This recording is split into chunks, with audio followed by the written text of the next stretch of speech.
So did you know that Megaman Battle Network still has a competitive scene at EVO? I was shocked when I found out, especially since my friends didn't even recognize the name. We were in the middle of a heated Marvel Rivals session, reminiscing about our childhood favorite games like Pokemon, Mario Party, and GTA San Andreas. But when I mentioned Megaman Battle Network, it got me wondering, is this version of Mega Man just lost to time, or is it still as awesome as I remember? In this video, I'm diving into the first Battle Network game to see if it truly holds up, or if I'm just a sucker for nostalgia. So full transparency, Battle Network 3 was actually my first foray into Land Hikari's world. Yeah, I missed out on the original and the sequel when they launched. But I recently decided to rewind and give the very first entry a proper chance, and let's just say, it's definitely showing its age.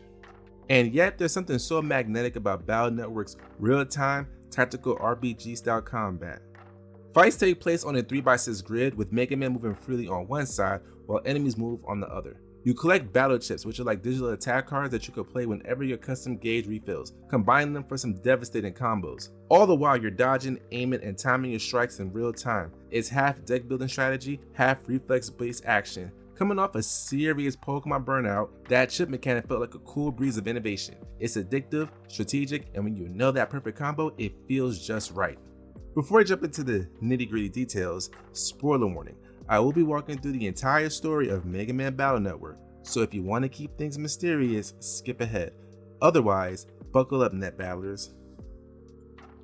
Our tale begins with Lan oversleeping on the school day because this is Battle Network, of course he does. He links up with Mail, a friend from school who kinda has a crush on him, but he's completely oblivious to the situation. And just when Lan thinks he can head home after a long day at school for a snack, his stove spontaneously combusts. So pop quiz, does this 11-year-old child A, call the fire department, B, like this video and subscribe, you know you want to, or C, grab his PET and decide to handle the situation himself? Obviously option 3, because this is Battle Network, folks. Lan jacks Mega Man into the stove's network to zap the virus that's causing the fire. And this is our first taste of the puzzle-ridden dungeon design of this game, each one themed around its respective boss. Here we meet Fireman, courtesy of Mr. Match, from the terror group World 3. I watched the anime, I'm calling it World 3. We're not saying WWW around here. After quelling those flames, Lan heads back to school where yet another World 3 goon awaits. Higsby is holding students hostage in order to gain favor with World 3 so that he can get his hands on some rare battle chips. Yep, early 2000s plots were a wild ride. We trounce his Navi Numberman, and Higsby basically gives us a shrug and says my bad before opening his own chip shop. No prison sentence or punishment at all.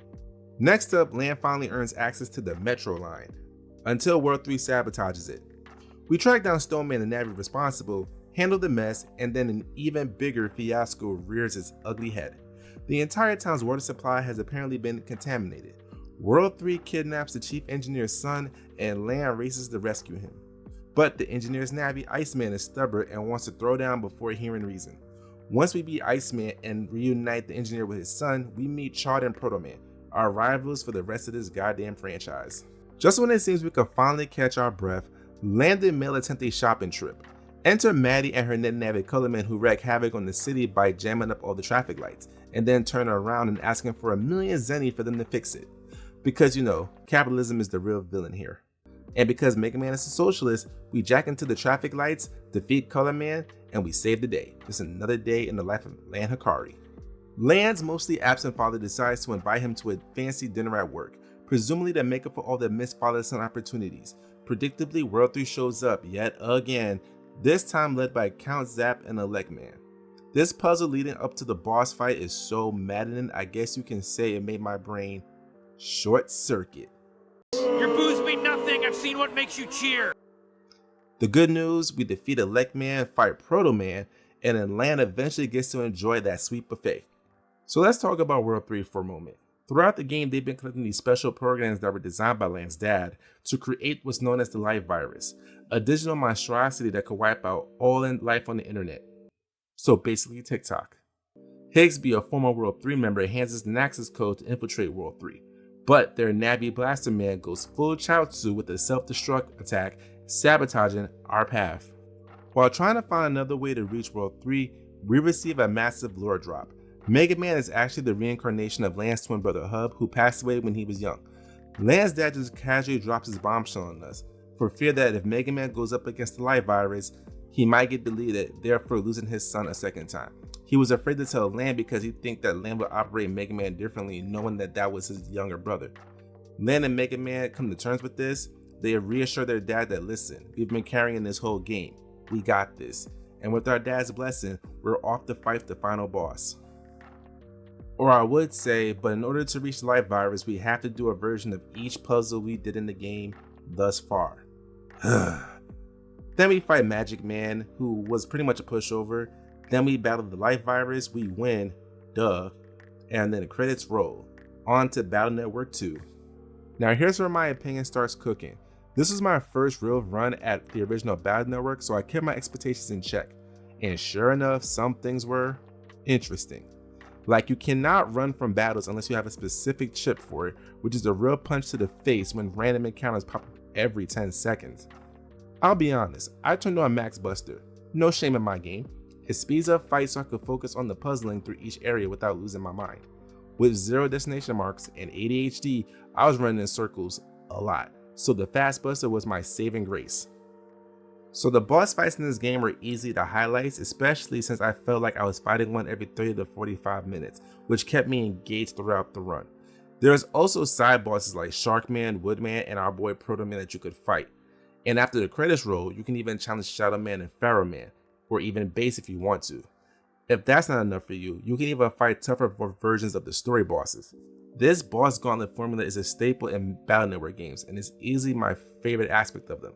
You're able to get better chips and just overall test your skill. On the narrative front, this game is the definition of simple, especially compared to the sequels.